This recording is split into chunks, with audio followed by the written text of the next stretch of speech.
प्रणाम महाराज जी। महाराज जी, मैं मुस्लिम दरबार हजरत मौला अली में 18 साल से मुख्य संत के रूप में कार्यरत हूँ। महाराज जी, आपके जुगल जोड़ी के प्रति जो इश्क है, इसके कारण हम भी आपके आशिक हो गए हैं। हम अल्लाह ताला से एक शुक्रिया और दो दुआएं करते हैं कि शुक्रिया ये है कि आप हमारी ज़िंदगी में आए, और दुआ ये है कि अल्लाह ताला और मौला अली सरकार आपको शफा अता फरमाए। और दूसरी ये है कि हम भारतीयों के जीवन में आप जैसा दिव्य संत एक बार जरूर आवे। महाराज जी, इनका आपके प्रति भाव था। हाँ, नहीं, हम पहले आपको स्वागत करते, धन्यवाद करते हैं कि आप कृपा करके यहाँ पधारे और हमारी बात सुने हैं। तो हमें बहुत अच्छा लग रहा है कि वास्तविक धर्म का स्वरूप इतना विस्तृत होना चाहिए कि छोटी छोटी मेड़ों में बंधकर एक दूसरे के प्रति जो राग द्वेषात्मक भाव हैं, इनको मिटा देना चाहिए। हमारे चाहे जो भी ग्रंथ हों, उन ग्रंथों में आप स्वाध्याय करके देखिए, चाहे हमारे रामायण, गीता, भागवत हो, या श्री गुरुवाणी जी हो, या आपके जो ग्रंथ हैं, आप उनको गौर से पढ़कर देखिए, भगवान को साक्षी करके, क्योंकि वो महान भगवत स्वरूप वाणी है। आप उसका जब अर्थ समझना चाहेंगे, राग द्वेष से तो अलग निकलेगा, और आप अपने भगवान को साक्षी करके देखेंगे तो मुझे ऐसा लगता है कि वो विश्राम देने वाली वाणी बन जाएगी। हाँ, विश्राम देने, हमारा जो उपासना का स्वरूप है वो यही है हम सब की, कि सब घट घट में उसी को देखो।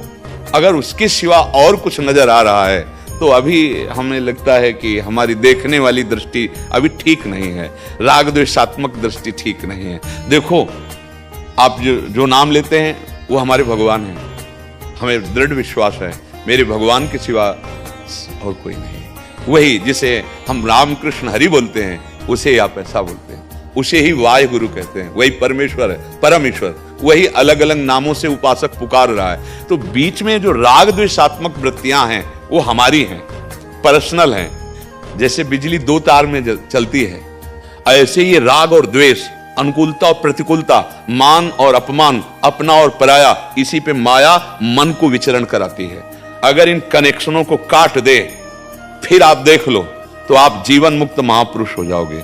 ऐसे महापुरुष हुए हैं जिनकी हम चरण वंदना आज भी करते हैं। कहीं भी हो, किसी भी जगह हो, जब ऊंचाई पर पहुंचते हैं तो सब एक ही नजर आता है, और जब तक बहुत नीची धरा में रहते हैं तो ऊंचा और नीचा समझ में आता है, अपना और पराया समझ में आता है। पहले तो हम मन से आपको प्रणाम करते हैं कि आपने वास्तविक धर्म के स्वरूप को समझा और आप यहां तक कृपा करके आए। आपका धन्यवाद है। और आप जैसे विस्तार हृदय वाले, विशाल हृदय वाले यदि आशीष देंगे तो इस जीवन में सामर्थ्य बनी रहेगी कि जो गुरु प्रताप से मिला है वो वाणी सबको सुनने को मिलेगी।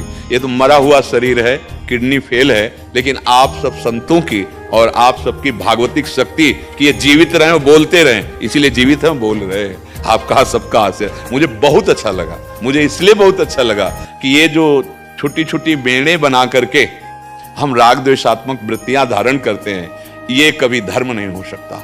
धर्म का बहुत विशाल हृदय होता है। आप देखो, हमारे गुरु ग्रंथ साहब में सब संतों की वाणी है।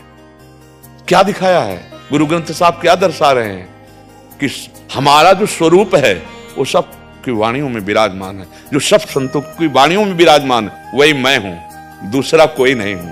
ऐसे ही जितने भी हमारे धर्म ग्रंथ है वो सब एकता सिखाते हैं, अनेक को एक में करके और लीन हो जाए, यही जीवन मुक्त अवस्था है। चाहे जिस मार्ग का पथिक हो। आज हम सब अपने मार्गों से भटक रहे हैं, छोटे छोटे शब्द बोलकर, छोटी छोटी भावनाओं में एक दूसरे का अपमान करते हैं, एक दूसरे को हिंसात्मक वृत्ति से देखते हैं। मुझे तो नहीं लगता कि वो धर्मात्मा है या वो धर्म के ज्ञान रखने वाले, ऐसा नहीं है। इसलिए हमें बहुत अच्छा लगा कि आप पधारे, आप कृपा करें। तो आपको भी माला पहनाइए।